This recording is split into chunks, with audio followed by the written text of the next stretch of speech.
Imagine the situation when you are writing a poem and giving a draft to your friend just for a couple of days, and then you are figuring out that the poem is published in the capital of your country, and you feel anger and frustration, but then on the top of it you're getting famous because of these lines, and you decide to rewrite it and to do it proper, and that would be the task which you will accomplish only after 25 years. That's exactly what happened to Iván Kotlyarevsky and his poem Enneїда. Stay tuned and let's learn more about it together.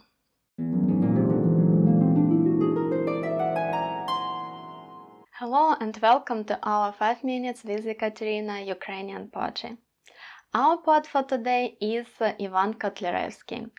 And I want to focus on his poem Енеїда because this was the piece of literature he was working on for the 20 years of his life. Enneїда is based on the old poem written by Virgili, which was called also Enneїda, and told us about the hero Aeneid, who after the fall of Troy decided to relocate with his own people to Italy. And this was a famous plot and the famous piece of literature which was rewritten by different authors of the time.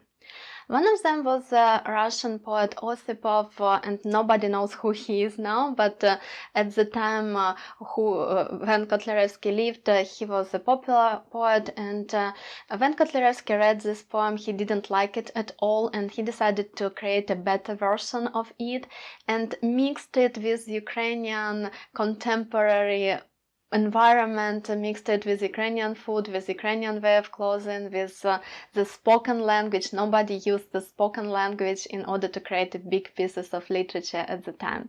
And he did it so talented, he did it in such a good way that it was liked by everyone who heard it. He was quoted it to his friends, to the different people, and it was famous in a small circle of his friends. So that famous that one of his friends decided to publish it, but Kotlяревsky didn't want to do it, so he stole the piece of literature and published it under the Kotlяревsky's name, but without his permission or without letting him know about it. The appearance of Enneїда right now is very hard to under-evaluate because it was literally the first written piece of literature, published piece of literature which used the folk Ukrainian language. And this folk Ukrainian language is the kind of Ukrainian language we use now.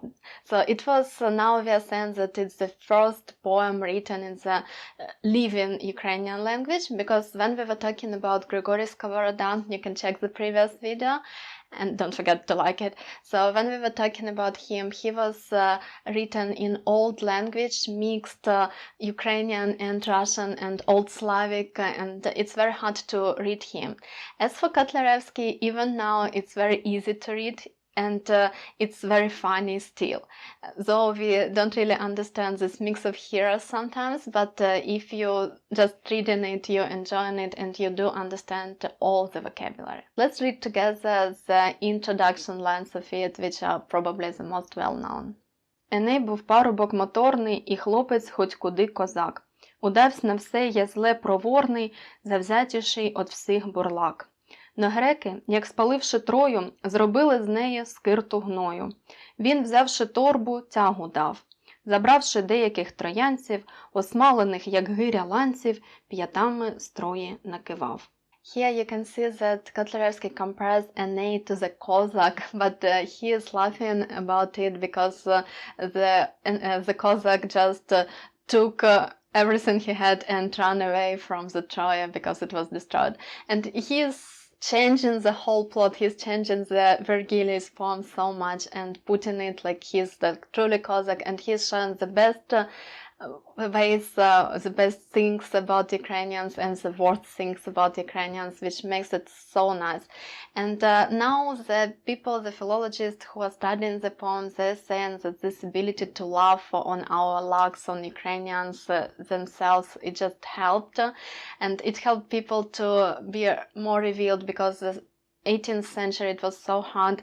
The independence of Ukraine was demolished, and the Cossacks, they became the regiments of the Russian troops, and it was so hard mentally to get into the empire, being independent just 20 or 30 years ago, that people were in kind of frustration. But this poem, it gave them new inspiration, and Ukrainian language, which was forbidden from everywhere, when it was published, when people read it in the published world, it was just rising like a phoenix bird. Now they say that Ukrainian language with Kotlяревsky is just raised from ashes as the bird phoenix. As for Kotlyarevsky himself, he originated in the noble but poor family. His father was a priest, so he wanted Kotlyarevsky to become a priest too. And young Iván, he came into the seminary to study, but when his father died, and it happened before he graduated, he just dropped from the studies and started to work on different governmental positions. And after it, for a while, he was working as a private home tutor, and in one of the households he met a woman whom he fell in love with, but she was a slave, so-called kripaki. At the time they were basically in fact slaves in Russian Empire, in those days Russian Empire, and the landlord refused to give her freedom or to sell her to him, and that's how the love just died that way. Later there are rumors that she was kidnapped by the neighbor, and that she almost died. She wanted to kill herself, but she was saved, and she got into the monastery. And for Kotlяревsky it was such a big stress that he would never marry, and he lived the whole his life alone. Despite that, his nature was very funny. He was a very nice man. He liked to joke. He had a lot of friends, and he started to rhyme these small verses in a very early age, and he was even called rhyme maker during the years of his studies. Let's read another part of Енеїда together and to get into this humor. Сестру Дидона мала Ганну, насправжки дівку хоть куди, проворну, чепурну і гарну, приходила і ся сюди, в червоній юпочці баєвій, в запасці гарній фаналевій, в стьонжанках, в намисті і ковтках, то танцювала викрутасом і пред Енеєм вихилясом під дудку била третяка. Еней сам так розходився, як на аркані жеребець, що трохи не увередився, пішовши з Ганзою в танець. В обох підківки забрещали, жишки от танців задрижали, вистрибувавши гоцака. Еней матню в кулак прибравши і, не до соли примовлявши, садив крутенько гайдука.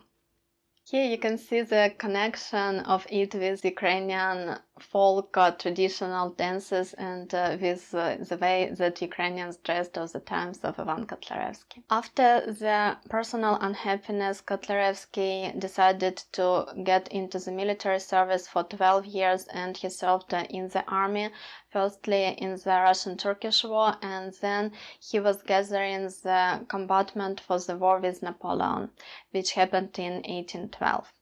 After the war, Kotlяревsky went back to Poltava, where he became the head of the orphanage, helping the parentless children, and also he was very interested into the development of the theater. He was very into it, and he helped to establish a new Poltava's theater.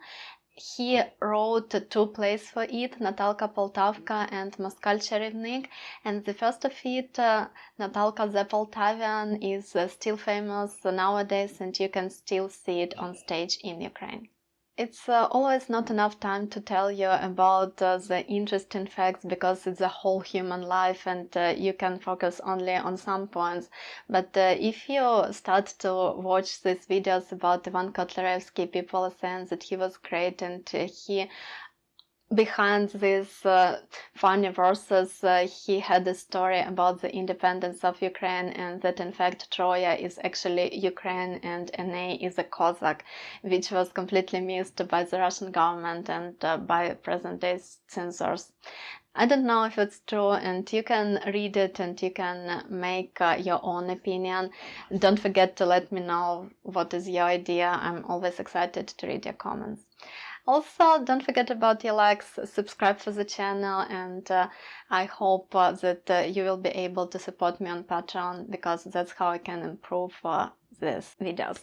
Thank you very much for watching, and I hope to meet you very soon. Goodbye for now.